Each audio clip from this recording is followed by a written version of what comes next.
নমস্কার বন্ধুরা, শুভ সকাল। অন্নপূর্ণা হেসেলে আপনাদেরকে স্বাগত জানাই। আজ আপনাদের কাছে নিয়ে এলাম একটি ঘরোয়া রেসিপি, আলু দিয়ে দেশি মুরগির পাতলা ঝোল।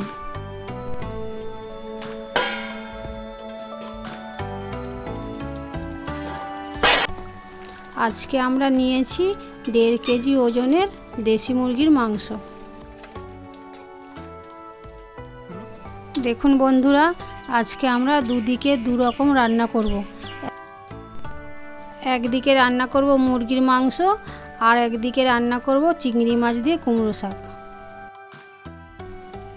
এদিকে মাংস রান্নার জন্য কড়াইয়ে তেল দিলাম, ওইদিকে কুমড়ো শাক রান্নার জন্য গরম কড়াইয়ে তেল দিলাম।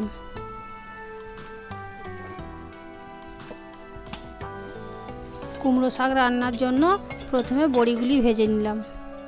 ততক্ষণে মাংসের জন্য আলুগুলো তুলে দিলাম।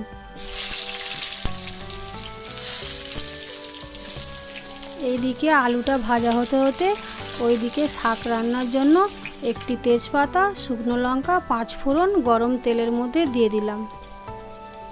ফোড়নটা ভাজা ভাজা হয়ে এসেছে, এরপর কেটে রাখা পেঁয়াজগুলি দিয়ে দিলাম। পেঁয়াজগুলো ভাজা ভাজা হয়ে এসেছে, এরপর বেছে রাখা চিংড়ি মাছগুলো দিয়ে দিলাম। এরপর দিয়ে দেব সামান্য পরিমাণ নুন ও 1 চামচ হলুদ।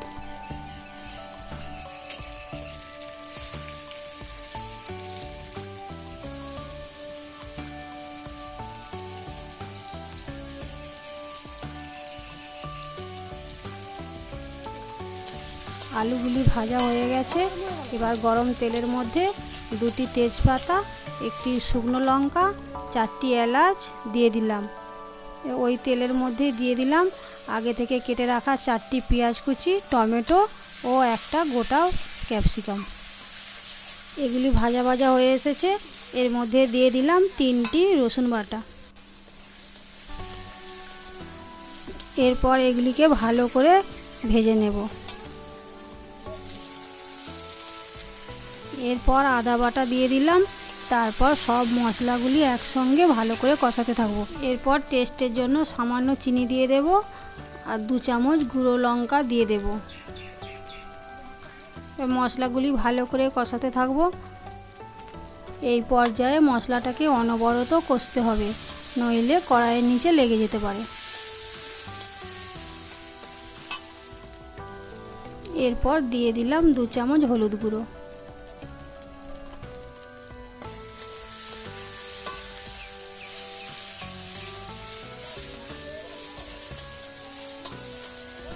এর মধ্যে 1 চামচ নুন দিয়ে দিলাম।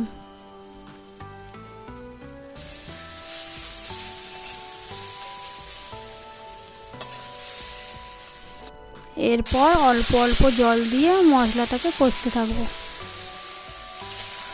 এবার আমরা তেল ছাড়া অবধি অপেক্ষা করব।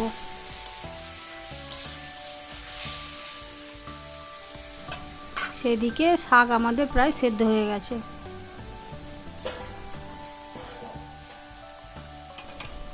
শাকটাকে একটু ভালো করে নেড়ে নেব।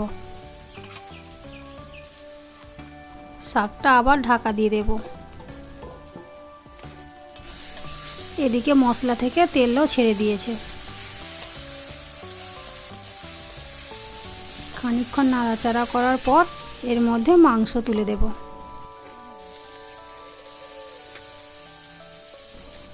দেখুন বন্ধুরা, মাংসের কালারটা কত সুন্দর।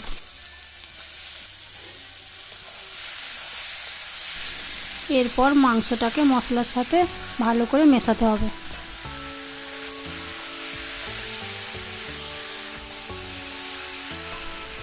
এবার এটিকে কিছুক্ষণের জন্য ঢাকা দিয়ে দেব।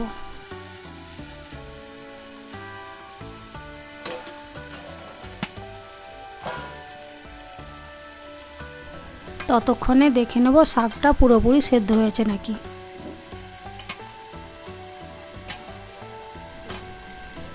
দেখুন বন্ধুরা, শাকটা আমাদের প্রায় হয়েই এসেছে। এরপর দিয়ে দেব আগে থেকে ভেজে রাখা বড়িগুলি। চলুন দেখা যাক মাংসটা কতটা হলো।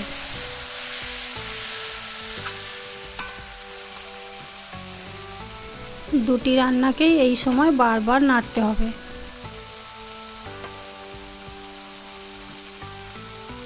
মাংসটাকে আবারও একবার ঢেকে দেব। যেহেতু দেশি মুরগি খুব শক্ত হয়, তাই বারবার ঢাকা দিয়ে দিয়ে সেদ্ধ করব। দেখুন কতটা পরিমাণে জল বেরিয়েছে। মাংসটাকে আমরা ততক্ষণ কষতে থাকব যতক্ষণ না জলটা শুকনো হয়। ওইদিকে শাকের মধ্যে দিয়ে দেব স্বাদ মতো নুন।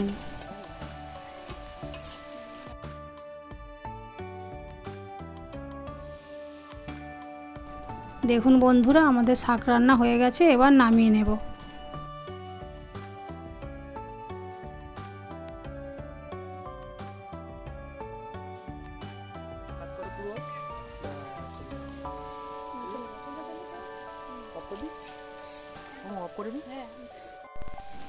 দেখুন বন্ধুরা, মাংসের জল প্রায় শুকিয়ে এসেছে।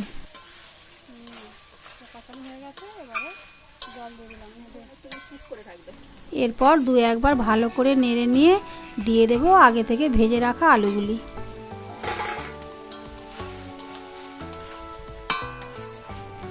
এরপর আলু ও মাংস একসঙ্গে কিছুক্ষণ ভালো করে কষবো। আলু ও মাংস ভালো করে কষানো হয়ে গেছে। এরপর পরিমাণ মতো জল দিয়ে দেব। জলের মাপটা আপনারা আপনাদের পরিমাণ মতো দিয়ে দেবেন।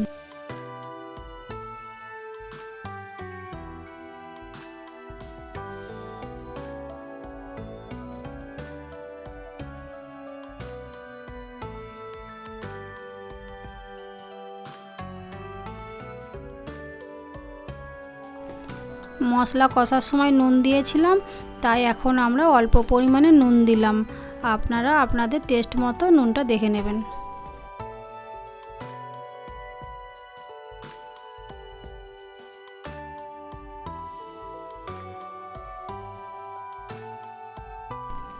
মাংসটাকে ঢাকা দিয়ে দেব ভালোভাবে সেদ্ধ হওয়ার জন্য।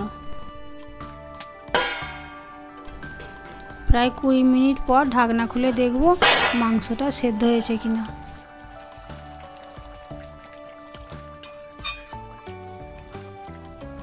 আমাদের মাংস সেদ্ধ হয়ে গেছে। এবার একটি পাত্রের মধ্যে ঢেলে নেব।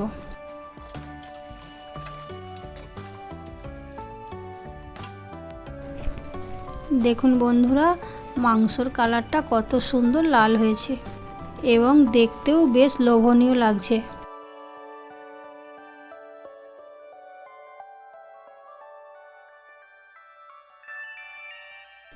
আমাদের ভিডিও আমরা এখানেই শেষ করলাম। ভিডিওটি যদি আপনাদের ভালো লাগে কমেন্টে জানাবেন এবং লাইক ও সাবস্ক্রাইব করে পাশে থাকবেন। ধন্যবাদ।